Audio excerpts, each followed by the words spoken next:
नमस्कार दोस्तों, स्वागत है आपका हमारे YouTube channel hit competition with Raj में। आज हम इस वीडियो के माध्यम से एक नए टॉपिक राष्ट्रीय उद्यान के बारे में बात करेंगे। अब इस पे बात हम इसलिए करेंगे क्योंकि जो आने वाले एग्ज़ाम हैं, जैसे यूपी में भी कई वैकेंसी आ रही हैं, टीजीटी, पीजीटी, रेलवे जैसे एनटीपीसी और लेखपाल जैसी भर्तियों में पर्यावरण का विशेष महत्व है और पर्यावरण में इसमें 4 से 5 क्वेश्चन आना बिल्कुल तय है। और अगर ये 4 से 5 क्वेश्चन आपके तैयार हैं तो आपको इतने नंबर आपके पक्के हो जाएंगे। इस वजह से आज हम इस वीडियो में राष्ट्रीय उद्यान के बारे में बात करेंगे। तो राष्ट्रीय उद्यान के बारे में बात करने से पहले जानते हैं इसके बेसिक में कि आखिर हमें राष्ट्रीय उद्यान क्यों बनाने पड़े। तो बात आती है जैव विविधता के संरक्षण के लिए। तो सबसे पहले बात आती है कि जैव विविधता क्या होती है। तो हमारी पृथ्वी पर प्राकृतिक अवस्था में जो विभिन्न प्रकार के जीव जंतु पाए जाते हैं, इन्हीं विविधताओं को ही हम जैव विविधता कहते हैं। लेकिन प्रेजेंट टाइम पे हम देख रहे हैं कि हम इतना दोहन कर रहे हैं प्रकृति का, मानो इतना प्रदूषण फैला रहा है, जैसे कि जल प्रदूषण, वायु प्रदूषण, ध्वनि प्रदूषण। इन सब के कारण क्या हो रहा है, इन जैव विविधताओं का ह्रास हो रहा है, ये ख़त्म हो रही हैं। तो इस वजह से भारत सरकार संरक्षण की योजना चला रही है और उसने वन्य जीव संरक्षण अधिनियम 1972 के तहत वन्य जीवों को संरक्षित करने का एक प्लान बनाया है कि जो जीव क्या हो रहा है, मनुष्य शिकार के द्वारा भी कई जीवों को नष्ट कर रहा है और पर्यावरण और प्रकृति के दोहन के कारण भी ये जीव विलुप्त हो रहे हैं। तो सरकार जो है वन्य जीव संरक्षण अधिनियम के तहत इन जीवों को संरक्षित करने का प्रयास कर रही है। उसी के अंतर्गत उसने वन्यजीव अभयारण्य, राष्ट्रीय उद्यान जैसे प्रोग्रामों को चलाकर इनको संरक्षित करने का प्रयास किया है। तो उन्हीं में आज हम जानेंगे राष्ट्रीय उद्यान कहाँ कहाँ पे हैं और कौन कौन से प्रमुख राष्ट्रीय उद्यान हैं इस मैप के माध्यम से। तो सबसे पहले बात करते हैं, राष्ट्रीय उद्यान तो बने, लेकिन ये किसके तहत बने। तो आइए बात करते हैं वन्यजीव संरक्षण अधिनियम की। जो सरकार ने वन्य जीव संरक्षण अधिनियम लाया, वो लाया 1972 में। अब ये लाया क्यों गया, तो इसमें जैसा कि इसके नाम से ही विदित होता है, वन्य जीव संरक्षण अधिनियम। तो इसमें वन्य जीवों के संरक्षण के लिए ये अधिनियम लाया गया।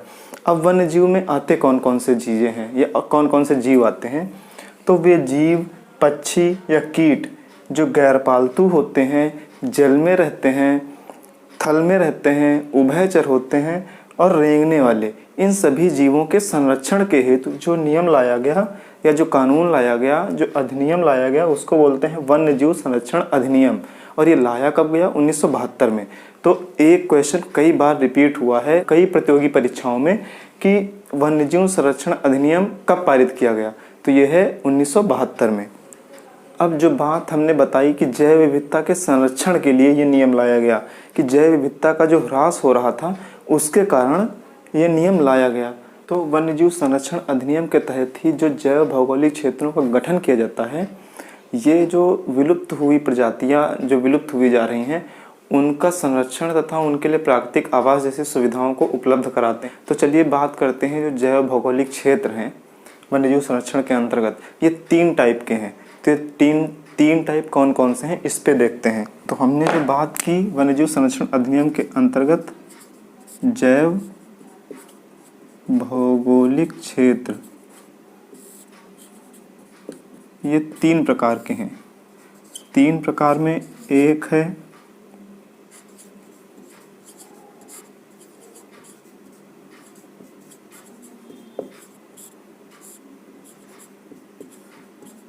जैव आरक्षित क्षेत्र, दूसरा है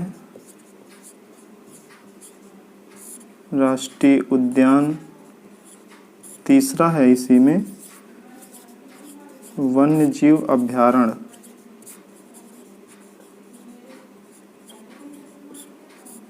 ये 3 अलग अलग चीज़ें हैं। ये जैव मंडल आरक्षित क्षेत्र, इसी को बोलते हैं बायोस्फीयर रिजर्व। राष्ट्रीय उद्यान, इनको नेशनल पार्क बोलते हैं। वन्य जीव अभयारण्य, इसी को वाइल्ड लाइफ सेंचुरी बोलते हैं। तो अब आइए, इनमें जो इम्पोर्टेंट मैंने बोला वो तीनों इम्पोर्टेंट हैं, लेकिन राष्ट्रीय उद्यान कई बार पूछे जाते हैं। तो आज हम चर्चा करते हैं कि भारत में कितने राष्ट्रीय उद्यान हैं। वैसे तो भारत में 2018 के बाद लगभग से 104 राष्ट्रीय उद्यान हैं और जैव आरक्षित क्षेत्रों की संख्या 18 है। वहीं वन्यजीव अभ्यारण्यों की संख्या 530 से 544 तक है। ये अलग अलग किताबों में अलग अलग वेरी करती है, तो आप यूँ मान के चलिए ये 500 प्लस है और राष्ट्रीय उद्यान 104 है, वहीं जैवमंडल आरक्षित क्षेत्र 18 हैं। तो मैं सीक्वेंस से तीनों चीज़ों को जो आज हो पाता है मैं जैवमंडल आरक्षित क्षेत्र और राष्ट्रीय उद्यान के बारे में आपको बताता हूं, क्योंकि यहीं से मैक्सिमम टाइम क्वेश्चन पूछा गया है। और अगर यहाँ से क्वेश्चन गलत हो रहा है तो समझ लिए आपका बेसिक से क्वेश्चन गलत हो रहा है, तो इनको जरूर याद तैयार कीजिए।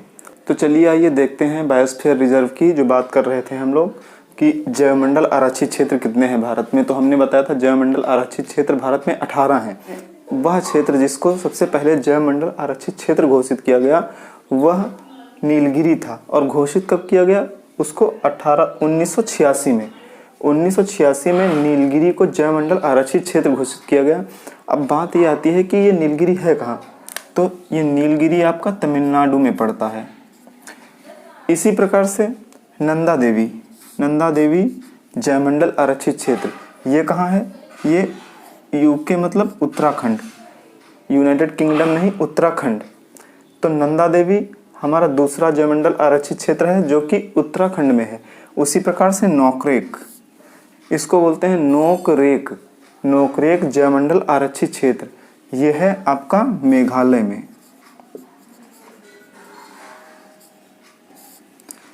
चौथा जो हमारा जैवमंडल आरक्षित क्षेत्र है वो है मानस जैवमंडल आरक्षित क्षेत्र, ये आपका पड़ता है असम में, मानस असम।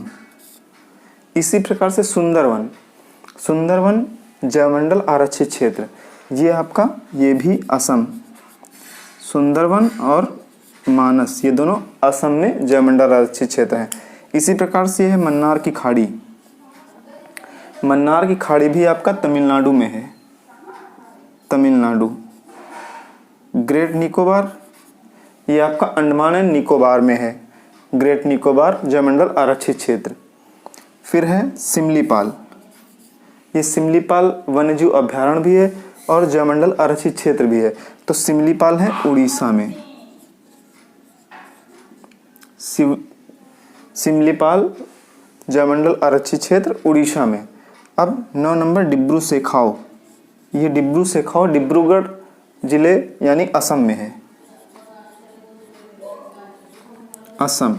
उसके बाद जो दिबांग जैवमंडल आरक्षित क्षेत्र है ये आपका अरुणाचल प्रदेश में है, अरुणाचल प्रदेश। अब उसके बाद जो आता है पंचमढ़ी जैवमंडल आरक्षित क्षेत्र, तो ये पंचमढ़ी जैवमंडल आरक्षित क्षेत्र ये आपका एमपी। पंचमढ़ी कहीं ना कहीं से नाम का एक क्लू निकाला करिए जिससे आपको एक से दूसरे से कनेक्ट करा सकें। जैसे मड़ी एमपी, पंचमढ़ी में म है और एमपी में एम है, तो पंचमढ़ी एमपी। उसी प्रकार से कंचनजंगा, ये जो कंचनजंगा जैवमंडल आरक्षित क्षेत्र है ये आपका सिक्किम में है।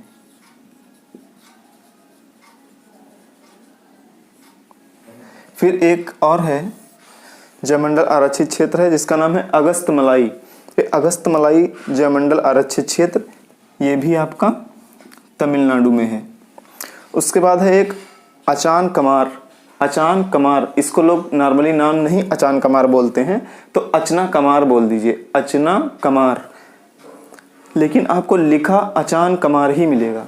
तो अगर पढ़ने के क्रम में नहीं समझ पा रहे हैं तो अचना कमार पढ़ दीजिए, अदरवाइज अचान कमार ये आपका मध्य प्रदेश में है, एमपी। और कच्छ जैवमंडल आरक्षित क्षेत्र, कच्छ आप जान रहे होंगे गुजरात से है संबंधित। और शीत मरुस्थल है ये pin valley Himachal Pradesh HP Himachal Pradesh में है। और जो एक शेषाचलम जैवमंडल आरक्षित क्षेत्र, ये शेषाचलम जैवमंडल आरक्षित क्षेत्र आपका आंध्र प्रदेश में पड़ता है। फिर जो 18वां था वो है पन्ना, जो 18वां जैवमंडल आरक्षित क्षेत्र है वो पन्ना। तो पन्ना क्षेत्र मध्य प्रदेश से संबंधित है। तो आइए अब बात कर लेते हैं राज्यवार कि किस राज्य में कितने जैवमंडल आरक्षित क्षेत्र हैं। इससे क्या होगा, हम राज्य पढ़ेंगे और उसके सामने लिख लेंगे तो जल्दी याद हो जाएगा कि हाँ मध्य प्रदेश में इतने हैं, आंध्र प्रदेश में इतने हैं, तमिलनाडु में इतने हैं। तो बात करते हैं तमिलनाडु से। तो तमिलनाडु में पहला जैवमंडल आरक्षित क्षेत्र तमिलनाडु में ही है, उसका नाम है नीलगिरी। तो एक तो हो गया नीलगिरी। फिर दूसरा तमिलनाडु में कौन सा है, तो इसी में ढूंढते हैं। दूसरा है मन्नार की खाड़ी। तो मन्नार की खाड़ी ये भी जैवमंडल आरक्षित क्षेत्र है जो कि तमिलनाडु में ही है। उसके बाद आते हैं अगस्त्यमलाई। अगस्त्यमलाई,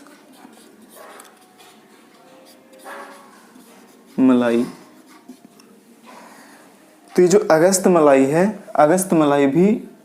अगस्त्यमलाई भी आपका तमिलनाडु में है। तो इस प्रकार हम इस निष्कर्ष से पहुंचते हैं कि तमिलनाडु में 3 जैवमंडल आरक्षित क्षेत्र हैं, एक नीलगिरी, दूसरा मन्नार की खाड़ी, तीसरा अगस्त्यमलाई। तो इस प्रकार से अब हमें याद करने में आसानी हो जाएगी कि तमिलनाडु में बाई चांस क्वेश्चन आता है कि सबसे ज़्यादा जैवमंडल आरक्षित क्षेत्र किस प्रदेश में है, तो इस माध्यम से हम यह भी समझ पाएंगे कि तमिलनाडु में 3 हैं, एमपी में इतने हैं और आंध्र प्रदेश में इतने हैं। तो एक हमें जानकारी पता चल जाएगी कि सबसे ज़्यादा कहाँ पर हैं और सबसे कम कहाँ पर हैं। तो तमिलनाडु में 3 है, नीलगिरी, मन्नार की खाड़ी और अगस्त्यमलाई। अब इसी प्रकार आइए देखते हैं, इसी प्रकार आगे यूके। तो ढूंढते हैं यूके में कितने हैं। तो हमें पता लगता है कि उत्तराखंड में एक ही है। तो ये है आपका उत्तराखंड, और उत्तराखंड में केवल एक है, कौन सा, नंदा देवी।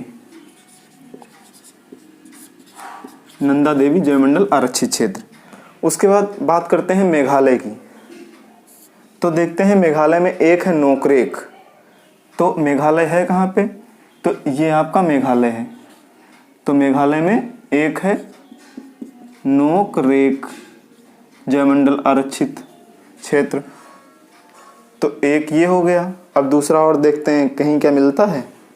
तो मेघालय में दूसरा नहीं है, तो इसका मतलब मेघालय में सिर्फ एक ही है और उसका नाम है नोकरेक। जैसे उत्तराखंड में सिर्फ एक ही है। जैसे कथन आ जाता है उत्तराखंड में जैवमंडल आरक्षित क्षेत्र की संख्या 3 है। फिर एक कथन और, मेघालय में जैवमंडल आरक्षित क्षेत्रों की संख्या 2 है। अब इसमें आपको बताना है ये कथन सही है या गलत है। तो अगर हम इनको ऐसे पढ़े हैं तो हम तुरंत निष्कर्ष पे आ जाएंगे कि यस ये दोनों गलत हैं। उत्तराखंड में केवल एक है और मेघालय में भी केवल एक है। अब इसके बाद आइए बात करते हैं, तमिलनाडु भी क्लियर हो गया कि तमिलनाडु में 3 है। ग्रेट निकोबार, ये ग्रेट निकोबार आपका इधर है, द्वीप समूह है। तो ग्रेट निकोबार में भी एक आपका जैवमंडल आरक्षित क्षेत्र है जिसको बोलते हैं ग्रेट निकोबार। तो ग्रेट निकोबार इधर है आपका अंडमान निकोबार में। तो अंडमान निकोबार में भी एक जैवमंडल आरक्षित क्षेत्र है जिसका नाम है ग्रेट निकोबार। ग्रेट निकोबार ये है आपका अंडमान निकोबार द्वीप समूह के अंतर्गत। और अब इसके बाद आता है नंबर उड़ीसा। तो आइए देखते हैं उड़ीसा में कितने हमारे जैवमंडल आरक्षित क्षेत्र हैं। तो लिस्ट में एक है। अब सबसे पहले देखते हैं उड़ीसा है कहाँ पे। तो ये जो क्षेत्र है आपका तटवर्ती, ये है उड़ीसा। अब उड़ीसा में देखते हैं कि कितने जैवमंडल आरक्षित क्षेत्र हैं। तो सबसे पहले एक सिमलीपाल एक हो गया। और लिस्ट में नाम देखते हैं, उड़ीसा कहीं है, तो कहीं नहीं है। तो इसका मतलब उड़ीसा में जो जैवमंडल आरक्षित क्षेत्रों की संख्या है वो केवल एक है, एक, और उसका नाम है सिमलीपाल जैव संरक्षित क्षेत्र या जैव मंडल आरक्षित क्षेत्र। तो उड़ीसा में सिमलीपाल है।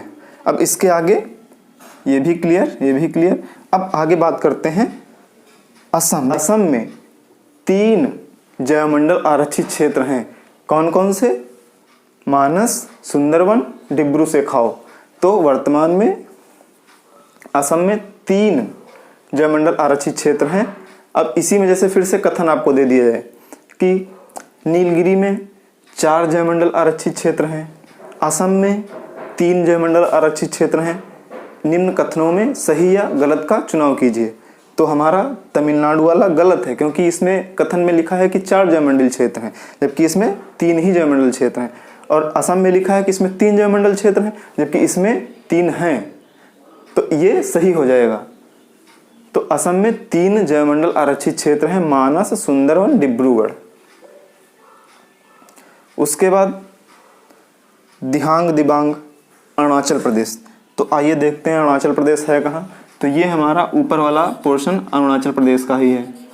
और लिस्ट में ढूंढ लेते हैं कि अरुणाचल प्रदेश से कितने जयमंडल आरक्षित क्षेत्र हैं। तो लिस्ट में हमें केवल दिहांग और दिबांग ही मिलता है। इसका मतलब अरुणाचल प्रदेश में केवल एक ही जयमंडल आरक्षित क्षेत्र है, जिसका नाम है दिहांग दिबांग जयमंडल क्षेत्र। अब उसके बाद आइए बात करते हैं एमपी की, कि वास्तव में एमपी में कितने जयमंडल आरक्षित क्षेत्र हैं। तो एक तो हो गया पंचमढ़ी, जो हमें लिस्ट में दिख रहा है। दूसरा हो गया अचान कमार।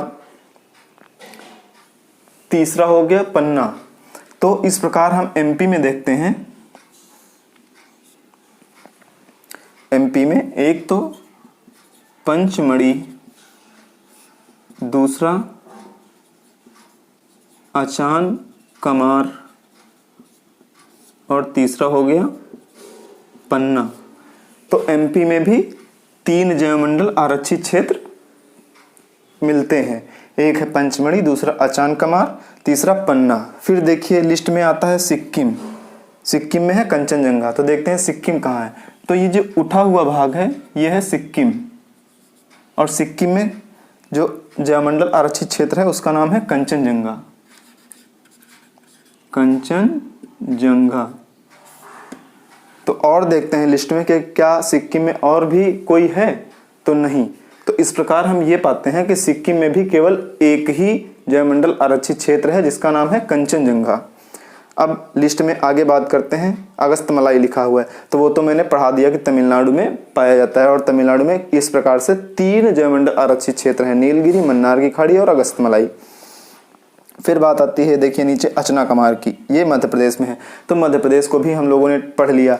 अब आगे निकलते हैं और देखते हैं कि कच्छ लिखा हुआ है लिस्ट में। तो कच्छ कहाँ पे है? गुजरात में, यहाँ पे। तो गुजरात में कच्छ। लिस्ट में और ढूंढते हैं तो और हमें गुजरात के संबंध में कुछ नहीं मिलता। तो इससे ये निष्कर्ष निकलता है कि गुजरात में भी केवल एक ही जयमंडल आरक्षित क्षेत्र है, जिसका नाम है कच्छ। कच्छ। अब इसके बाद लिस्ट में आगे बढ़ते हैं तो लिखा है हिमाचल प्रदेश, और हिमाचल प्रदेश में शीत मरुस्थल। तो हिमाचल प्रदेश आपका ये है। हिमाचल प्रदेश में लिस्ट में केवल एक ही है, तो इसका तात्पर्य भी यही हुआ कि हिमाचल प्रदेश में भी केवल एक जयमंडल आरक्षित क्षेत्र है, जिसका नाम है शीत मरुस्थल। शीत मरुस्थल केवल एक, हिमाचल प्रदेश में केवल एक पाया जाता है, जिसका नाम है शीत मरुस्थल हिमाचल प्रदेश में। अब आगे देखते हैं लिस्ट में 17 नंबर पे शेषाचलम है। शेषाचलम की पहाड़ियां भी हैं, वो है आंध्र प्रदेश में, और ये है आपका आंध्र प्रदेश। आंध्र प्रदेश। तो इसमें भी केवल एक है, उसका नाम है शेषाचलम जयमंडल आरक्षित क्षेत्र। तो आंध्र प्रदेश में भी केवल एक जयमंडल आरक्षित क्षेत्र है, जिसका नाम है शेषाचलम। और उसके बाद पन्ना लिखा हुआ है, इसको हमने मध्य प्रदेश के तहत पढ़ ही लिया कि पंचमढ़ी, अचान कमार और पन्ना, ये 3 जयमंडल आरक्षित क्षेत्र हैं जो कि एमपी में पाए जाते हैं। तो अब आइए मैप के थ्रू एक ये डिस्कस कर लेते हैं कि किस क्षेत्र में या किस राज्य में सर्वाधिक जयमंडल आरक्षित क्षेत्र पाए जाते हैं। तो जब हम मैप में देखते हैं तो सर्वाधिक की संख्या 3 ही है, और 3 कई राज्यों में पाए जाते हैं। इसको आप नोट कर लीजिएगा, तो मैं इसको रफ करके कुछ आगे बताऊं। तो हम लोग राज्यों के अंतर्गत पाते हैं कि जो सर्वाधिक जयमंडल आरक्षित क्षेत्र हैं किसी राज्य में, उनकी संख्या है 3, और वो राज्य कई हैं जिनमें 3 जयमंडल आरक्षित क्षेत्र पाए जाते हैं। तो कभी कभी ऐसे भी क्वेश्चन कर दिया जाएगा कि सर्वाधिक जयमंडल आरक्षित क्षेत्र वाले राज्यों की संख्या लिखिए। तो सर्वाधिक में 3 ही हैं, और 3 जयमंडल आरक्षित क्षेत्र कई राज्यों में है, उसमें कॉम्बिनेशन करके नाम दे दिया जाएगा। जैसे मध्य प्रदेश, गुजरात, मध्य प्रदेश, आंध्र प्रदेश, मध्य प्रदेश, तमिलनाडु। तो आपका ये वाला क्वेश्चन ये वाला ऑप्शन सही हो जाएगा, मध्य प्रदेश और तमिलनाडु वाला। इसी प्रकार से फिर से ऑप्शन बदल दे, मध्य प्रदेश उत्तराखंड, मध्य प्रदेश हिमाचल प्रदेश, मध्य प्रदेश सिक्किम या मध्य प्रदेश असम। तो ये वाला ऑप्शन आपका सही हो जाएगा क्योंकि मध्य प्रदेश में भी 3 है, असम में भी 3 है। तो अब आइए एक प्रकार से जो सर्वाधिक जयमंडल आरक्षित क्षेत्र वाले राज्य हैं उनको एक बार नोट कर लेते हैं। सर्वाधिक में मैक्सिमम 3 ही हैं जो एक राज्य में होंगे, लेकिन वो राज्य कई हैं जिनमें 3 जयमंडल आरक्षित क्षेत्र हैं। तो इस प्रकार हम यह फैक्ट पाते हैं कि सर्वाधिक जयमंडल क्षेत्र वाले राज्य कौन कौन से हैं। तो वो राज्य हैं 3, और उन राज्यों में जो सर्वाधिक जयमंडल हैं वो हैं 3। तो इसमें कंफ्यूज मत होइएगा, मतलब 3 राज्य ऐसे हैं जिनमें जयमंडल आरक्षित क्षेत्रों की संख्या सबसे ज़्यादा है, और वो सबसे ज़्यादा कितने कितने हैं, वो 3 हैं, सिमिलर हैं। जैसे तमिलनाडु में भी 3 हैं, मध्य प्रदेश में भी 3 हैं, असम में भी 3 हैं। तो ये 3 राज्य हैं जिनमें 3 जयमंडल आरक्षित क्षेत्र हैं। तो इसको याद करने में बहुत आसानी होगी कि वह राज्य जहाँ जयमंडल आरक्षित क्षेत्रों की संख्या सर्वाधिक है, तो वह हैं 3 राज्य, एक है मध्य प्रदेश, दूसरा तमिलनाडु, तीसरा असम। तो ये अब दूसरा क्वेश्चन बनता है, अगर सर्वाधिक हैं इन राज्यों में जयमंडल आरक्षित क्षेत्र तो सर्वाधिक कितने हैं, तो 3 सब में हैं, सब में 3 और ये राज्य 3 हैं। अब तमिलनाडु में एक बार फिर, तमिलनाडु में नीलगिरी, अगस्तमलाई और मन्नार की खाड़ी। उसी प्रकार से असम में आपका मानस, सुंदरवन, डिब्रू सेखाव। मध्य प्रदेश में पंचमढ़ी, अचानकमार और पन्ना। तो ये जयमंडल आरक्षित क्षेत्र में क्लियर हो गया। इससे ना क्वेश्चन आपका कहीं से भी बाहर जा ही नहीं सकता। अब इसी जयमंडल के तहत विश्व में भी कुछ जयमंडल निर्धारित किए गए हैं। ये तो भारत के जयमंडल आरक्षित क्षेत्र हैं, इसी प्रकार विश्व के भी कुछ जयमंडल आरक्षित क्षेत्र हैं। तो दिमाग में ये क्वेश्चन आता है कि जो विश्व के जयमंडल आरक्षित क्षेत्र हैं, क्या उनमें भारतीय जयमंडल आरक्षित क्षेत्रों के नाम हैं? अगर हैं तो कितने, उन पे एक चर्चा करते हैं कि ये जो जयमंडल क्षेत्र भारत के हैं, क्या वो विश्व के जयमंडल आरक्षित क्षेत्रों में शामिल हैं? तो जी हाँ, बिल्कुल। भारत के 10 जयमंडल आरक्षित क्षेत्र विश्व के जयमंडल आरक्षित क्षेत्रों में भी शामिल हैं। तो उनके एक बार नाम जान लेते हैं, क्योंकि वर्तमान में तो हमें पता है कि भारत में 18 जयमंडल आरक्षित क्षेत्र हैं, लेकिन इन 18 जयमंडल आरक्षित क्षेत्रों में कितने ऐसे क्षेत्र हैं जो विश्व के जयमंडल आरक्षित क्षेत्र में अपना स्थान बनाए हुए हैं। तो जो विश्व में जयमंडल आरक्षित क्षेत्र हैं उनमें भारत के 10 जयमंडल आरक्षित क्षेत्र शामिल हैं, और भारत में टोटल कितने जयमंडल क्षेत्र हैं, वो हैं 18। तो 18 में से 10 जयमंडल क्षेत्र ऐसे हैं जो विश्व के जयमंडल आरक्षित क्षेत्रों में अपना स्थान बनाए हुए हैं। तो अब क्वेश्चन इनमें कभी कभी क्वेश्चन ये आ जाता है कि भारत के कौन से ऐसे जयमंडल आरक्षित क्षेत्र हैं जो विश्व के जयमंडल आरक्षित क्षेत्र में अपना स्थान बनाए हुए हैं, के कुछ नाम। तो उनके 10 के 10 नाम हम देख लेते हैं कि कौन कौन से ऐसे 10 नाम हैं जो विश्व के जयमंडल आरक्षित क्षेत्र में शामिल हैं। तो उनमें सबसे पहला नाम आता है नीलगिरी का। इसको सन 2000 में विश्व के जयमंडल आरक्षित क्षेत्रों में शामिल किया गया। उसके बाद मन्नार की खाड़ी, फिर अगस्तमलाई को सबसे लास्ट में सन 2016 में शामिल किया गया विश्व के जयमंडल आरक्षित क्षेत्रों में। अब मैं आपसे कमेंट की उम्मीद करता हूं कि इनके नाम लिखे हैं और कमेंट के तहत आप ये बताएंगे कि ये किस राज्य में स्थित हैं। तो ये 3 एक ही राज्य से संबंधित हैं और वहाँ सर्वाधिक इतने ही जयमंडल आरक्षित क्षेत्र हैं। फिर आता है सुंदरवन, इसको 2001 में शामिल किया गया। सुंदरवन कहाँ है ये आप कमेंट करके बताएंगे। फिर एक है नंदा देवी 5 नंबर पे, ये 5वां जिसको विश्व जयमंडल का दर्जा दिया गया 2004 में, ये नंदा देवी है। उसके बाद छठा है नौकरेक या नोकरेक, इसको 2009 में दर्जा दिया गया। 2009 में ही एक और था जिसका नाम था पंचमढ़ी। पंचमढ़ी को 2009 में विश्व जयमंडल का दर्जा दिया गया। उसके बाद है अचनाकमार। तो पंचमढ़ी और अचनाकमार एक ही राज्य में स्थित हैं। अब आपको बताना है वो किस राज्य में स्थित हैं कमेंट करके। इसके बाद बात आती है सिमलीपाल। सिमलीपाल उड़ीसा से संबंधित है, इसको मैंने बता दिया। लेकिन इसके बाद जो ग्रेट निकोबार है, इसको 2013 में दर्जा मिला विश्व के जैवमंडल आरक्षित क्षेत्रों का। अब ग्रेट निकोबार किस राज्य से संबंधित है या किस द्वीप से संबंधित है, इसका उत्तर मैं कमेंट बॉक्स में आपसे चाहूँगा। तो इस प्रकार से हमने ये देख लिया कि जैवमंडल आरक्षित क्षेत्र भारत में कितने हैं। तो उनकी संख्या है 18 और सर्वाधिक किस राज्य में है, तो वो 3 राज्य हैं। और कितने कितने हैं, तो 3-3 हैं। इसको भी हमने देख लिया। बाद हमने देखा कि जो भारत में 18 जैवमंडल आरक्षित क्षेत्र हैं, उनमें से कितने ऐसे जैवमंडल क्षेत्र हैं जो विश्व के जैवमंडल आरक्षित क्षेत्रों में अपने आप को शामिल किए हुए हैं। तो उसमें भी हमने यहाँ पर देखा कि वो 10 जैवमंडल आरक्षित क्षेत्र हैं जो विश्व के जैवमंडल आरक्षित क्षेत्रों में अपना नाम सम्मिलित किए हुए हैं। तो ये हो गया जैवमंडल आरक्षित क्षेत्र।